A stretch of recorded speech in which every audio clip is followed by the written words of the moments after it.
Ladies and gentlemen. Ladies and gentlemen. Ladies and gentlemen. Ladies and gentlemen. Here we are in Amsterdam. I'm not from here. I'm from Groningen. Oh no, you're not from Groningen. He's from the big town of. Well, I am. Groningen. Okay, we come from the same town. And it's a great honor, of course, to me. I'll talk a little bit in English, and if I don't know the expression, I'll ask somebody who's better than me. And but it's a great honor for me to say a little bit here on this opening. I'm a very bad speaker always, but okay, I'm in training, and we see what's going to happen. Sugar and sugar factories. That is apparently the thing that combines the artists here somehow. They all lived in a town where you had a big sugar factory, and sugar factories usually are very big. And I remember traveling from The Hague to Amsterdam every day and back, and passing halfway it's called, and there was a huge sugar factory. But I only saw it, I never smelled it. But then I came to Groningen, and I heard just people talking about it. And there were two huge sugar factories next to each other from different companies. One is closed now, the other one is still working. Yes, still.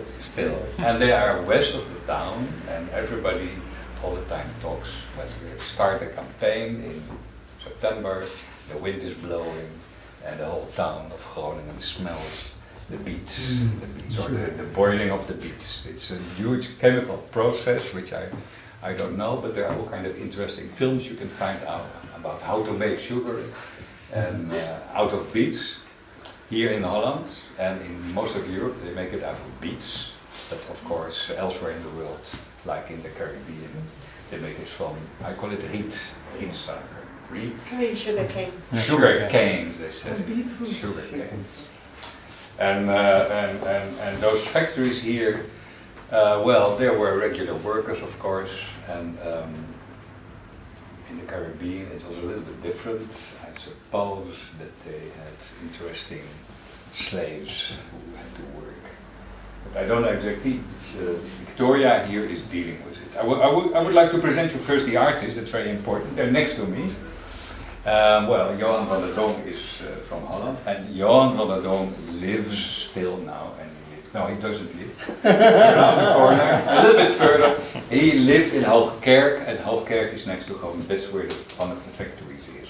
And you were in between those two? You had the wind all the time, you just said? Or I'm always in between. Always in between. Okay. And that's Johan van der Donk, so very short. I know Johan already quite a long time. He had some exhibitions in Groningen, which I helped to organize and also in a place which I deal with, in a Noorderstation, for instance. And so that's why he asked me. And then I said, well, I don't know the other artists. And, what should I do? And even in English, so it's quite difficult, but okay. So I just met now for the first time Victoria here, standing here. Victoria Berger, where you pronounce it well. And Victoria Berger is from England. And in England, of course, you had also sugar factories. And she lived next to a sugar factory, very close, in a place called, one place was called King's Lynn in East Anglia, East Anglia. And the landscape looks a bit like in Groningen, she just said. I never was there, except, no, I never was there. Just Ely. Oh, that's close. Ely, yeah. That's close. It was a nice town. And she lived also in Bury St. Edmunds, she just wrote, and there's also a big sugar factory. And that's very short. And I knew her name before because when I came to Johan once, he asked me if I wanted to drink something. I said, please, tea. He said, well, what kind of tea? I said, tea, please tea, black tea. And he said, well, like most Dutch houses, we don't have just black tea, we have only tea with something in it, poison from some chemical factory. But then he said, well, I just got something, but I don't use it, I don't know what to do with it, about something you said. And I got it from a friend from England. And they came with the best tea, very good English tea. I forgot the title. I wanted to ask you, but you didn't tell me. So, but it was a very good tea. So that's how I knew Victoria. I mean, that's what when I heard it Special first tea time. lady. But in most countries, or many countries, people drink tea with sugar. To talk about sugar again, but I don't. Sugar killed most of my teas in the past, and of many other people. And sugar is still killing a lot of teas, although dentists and brushes are working now better than before. But that's enough about the tea. And sugar factories everywhere. Yeah, and then the third artist, it's a pity she's not here. Her name is Sharon Murphy, do I say it well? Yes. Yes. And she's from Ireland. And she also grew up next to a sugar factory. This is her work from Sharon. And by the way, if people don't know, here you see the word of Victoria. Sugar, sugar, Sugar. sugar. Not sugar. Not sugar. But I can say already now, look at those things and try to connect them, because what does sugar do? It doesn't only kill teeth, but there are some. The best that she tells it herself later, but you see some connection. Like look at the black beads on the things that are specially made. They're sugar shakers. Yeah. Sugar shakers. Sugar shakers. Is it existing something? Yeah. Yeah. Suikerstrooier. Ja, een suikerstrooier. Een suiker, gewoon een strooier. Ja, But, yeah. No. We always had a suiker, just a pot, with a spoon. No, poedersuiker. Powder, sugar powder. Powder sugar. Okay. So that, and then, of course everybody knows those are the works of Johan. Yeah? Johan likes to make drawings now and then. Johan makes more interesting projects, like what he did in our Noordstation. He put a phone there, and it was the phone of God, maybe you heard of it. And the phone was ringing all the time, and people were calling from all over the world. And I was looking there at the numbers that were calling, I could see. And not only Holland, but also Belgium, England, Germany, Bosnia-Herzegovina. Pakistan. No, not Pakistan. No, I didn't see that. But I saw Tanzania and I saw Papua New Guinea. People are coming from all over the world in this project. I have some notes here, so if I forgot, if I don't know what to say, I will have a look.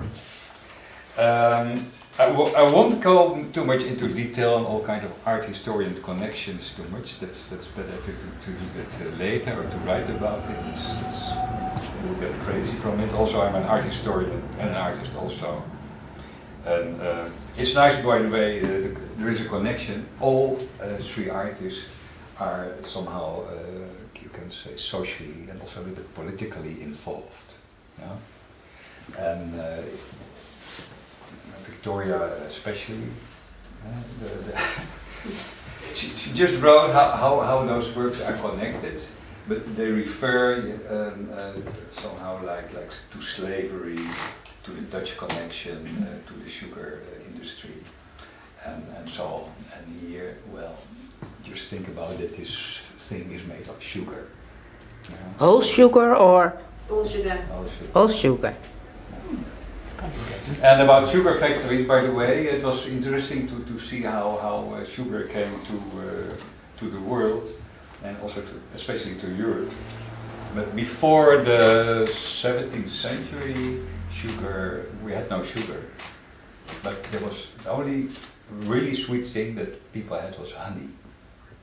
You know, it's much more difficult to make honey, but then when people found out how to make sugar, it was a great thing, of course, and you could make something very easy, very, very sweet, and food became sweeter and sweeter and sweeter, and still sometimes when I eat some kind of torte, it's horrible, so sweet that the things get. And the sugar factory where Sharon lived next to, no, I just forgot the name, it's a town in Ireland somewhere. Carlo.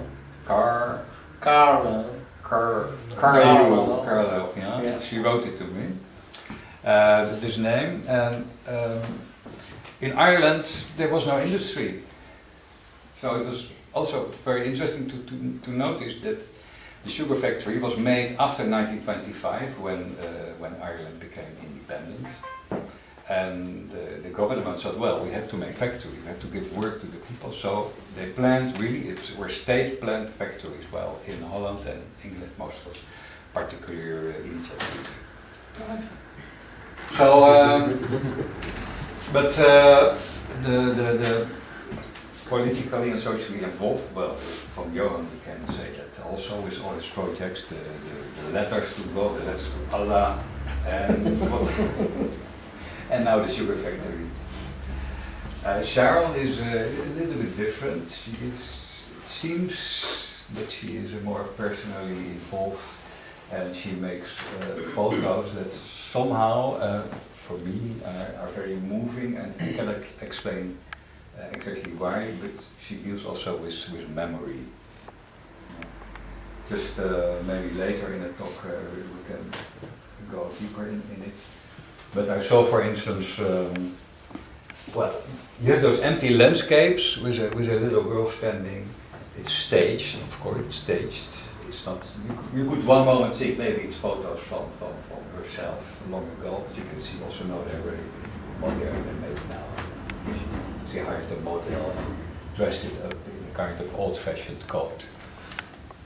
And there's also a very, very interesting video that she made of a curtain. You stand somewhere before a curtain, and at once you hear a sound, and then the curtain goes up, and then you look at the totally empty hole, theater hall. You're standing there, no public. And the curtain goes down again, and the curtain goes up, and there is just one person sitting, such a girl, probably the same model.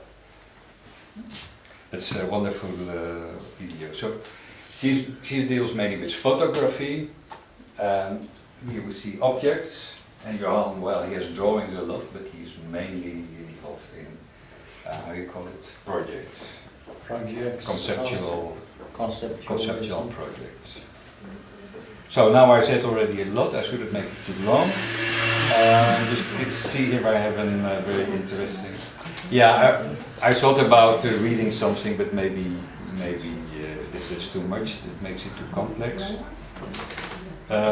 Staged photography, she said herself. And now, well, I will read. I hope my photos are less literal and more metaphorical, more emblematic, and in some ways faithful to the childhood experience. When just it presents of the childhood, and therefore, well, I cannot read it, doesn't matter. But there is something very personal here, but also very, well, you have to look quietly at it.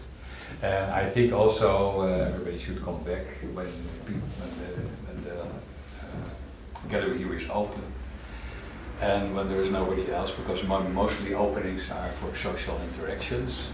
But please stand sometimes also like this. Okay, I think I said enough, and all the important things I forgot probably, but it doesn't matter. So, do we have iets zeggen dat het geopend zijn? Oké, ik zou zeggen hierbij, at this moment, this exhibition is opened.